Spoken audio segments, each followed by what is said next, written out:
No, you guys are an awesome crowd on Friday, I got to say. I love it. Are you going to keep this energy up all night? We got a few more comics. Your next comic, regular here.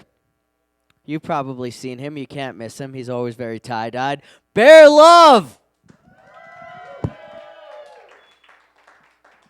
Yo, how we doing, Golden? I gotta move this. Hippies are a little clumsy. My name is Bear. I've always been called Bear. My dad loves to remind me I named you that, not the hippies.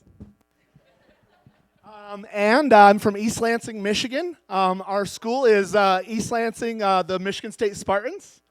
And I identify with that. Do you remember the movie 300? The Warriors, the Spartans. I was 300 out of 305 in my graduating class. Last. Warriors mentality. But I'm a hippie, and my friend, his parents are hippies. And growing up is confusing enough, but when your parents are hippies, how do you go through that rebellious phase? You know, get a job, go to school, get a degree. You know, it's kind of hard to run away from your dad's teepee, and he chases you down on horseback and says, "It's cool, bro, we can talk about it." But I guess hippies did some good things. They invented the word grounded. You know, take away the TV, take away the phone, get grounded. Before that, I guess we just beat our kids. But hippies, we don't have a lot of kids. You know, who's got kids out there? Good. Hippies, you know how parents, they keep track of the height of their kids and see how good they're doing? Hippies, we keep track of the length of our hair as the last time we saw a judge. I'm doing good. But when I became a hippie, you know, they say work smarter, not harder, you know, when I was doing my sales job. And I see these hippies living on the beach.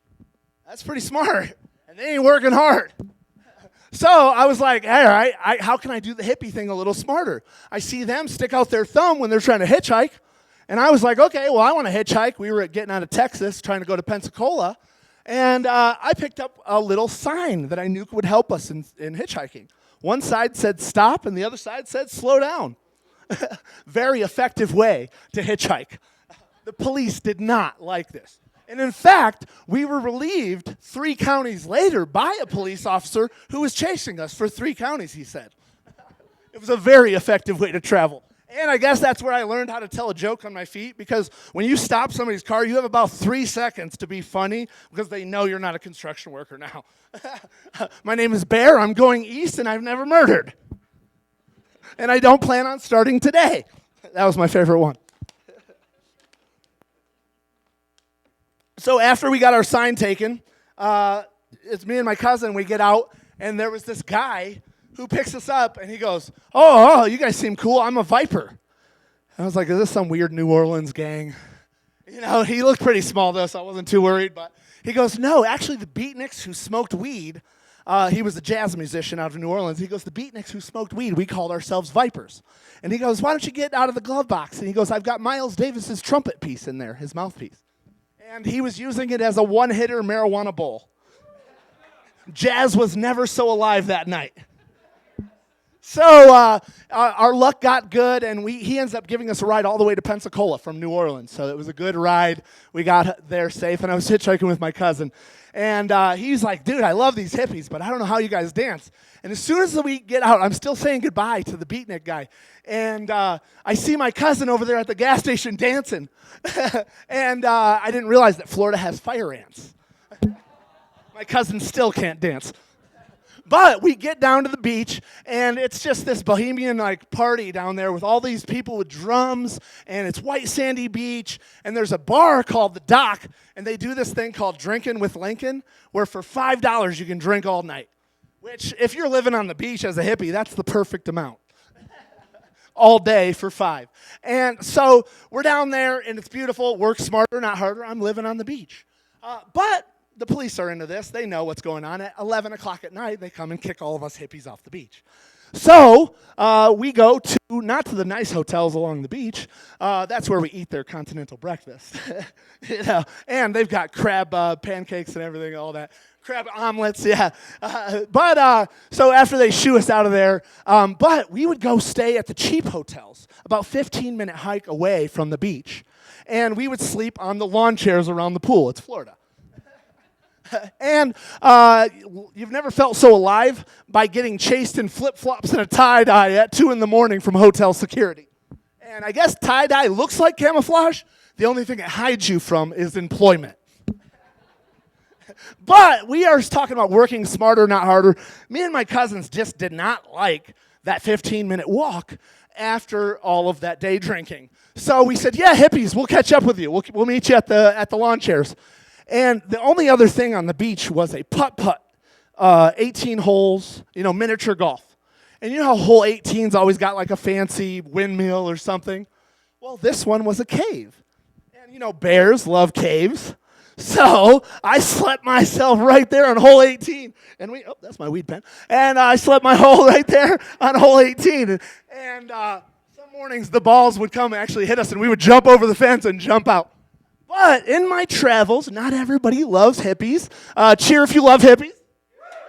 Okay, not everybody's like Golden, Colorado. Okay, they would have got me for dropping that. And actually my train hopping friends, they were the ones who just did not like my tie-dye.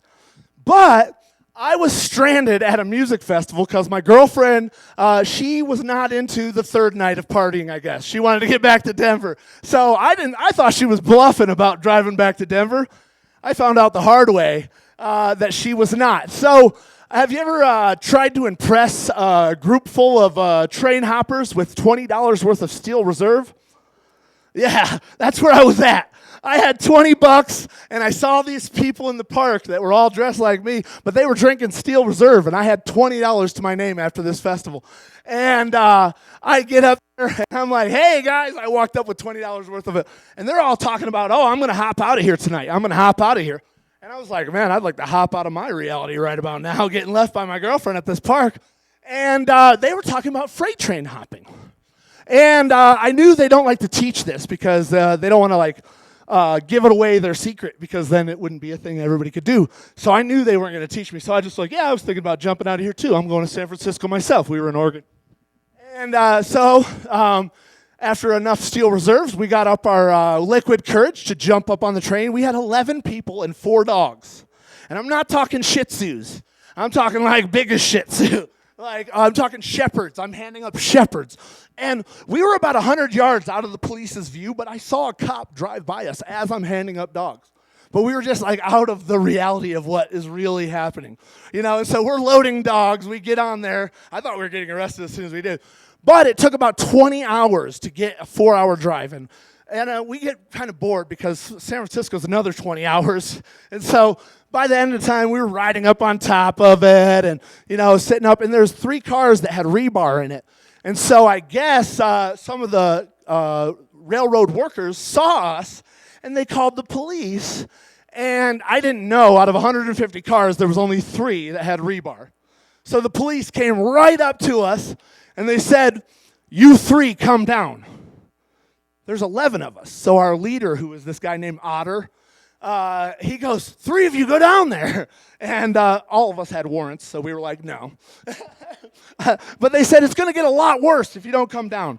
And so Otter, our kind of makeshift leader, he was like, all right, guys. And he goes, so we're all like, all right, we're all going. So we get down there, and there's Barney Fife, 50-year-old, 50 years in the force police officer. And he sees all the colors coming down the train. And dogs, what? Dogs, more dogs. And he sees all these colors coming down the train, and he goes. And then there's the other, younger, his replacement in a few years, with his hand on the gun, ready to shoot all of us. And so, but the other guy's going, you guys just travel around from town to town like that. He goes, if I didn't have a wife and kids, I'd get right back on that train with you guys. And our guy Otter goes, well, sir, we're trying to get to San Francisco if you'll let us get back on. And the cop goes, Union Pacific has asked me to pull you off of this train, so I have to do my job. He goes, but what I'll do is I'll show you this fig tree where you guys can sleep, and the train pulls over every 8 hours right there. So it's probably where he busted other homeless people sleeping there, and he lets us sleep in the fig tree. People saw the free life that we were living, and they just supported it. You know what I mean? They were just like, what? I can't, but go. When we got to the store, we're dirty from head to toe, looking like the train. And we get to this liquor store, or it's like a whole convenience store, because we're in the middle of nowhere in the desert in California. And the guy who just drops off the beer, like, gives the head guy, Otter, like 3 cases of 40s. He goes, I'm out of here for the day, and like leaves them by the back door. And so they go grab them, and we get a knock on them, and the police are at our fig tree. And I'm like, we ruined it. You guys got beer, God damn it. And the cop goes, hey, we're out here in the desert. Thought you guys might be hungry. And I brought you some Otter Pops, which are popsicles, and some zucchini muffins. And our guy's name is Otter. So we're just dying when he comes there. We're hiding beers, and he's just bringing out Otter Pops and zucchini muffins.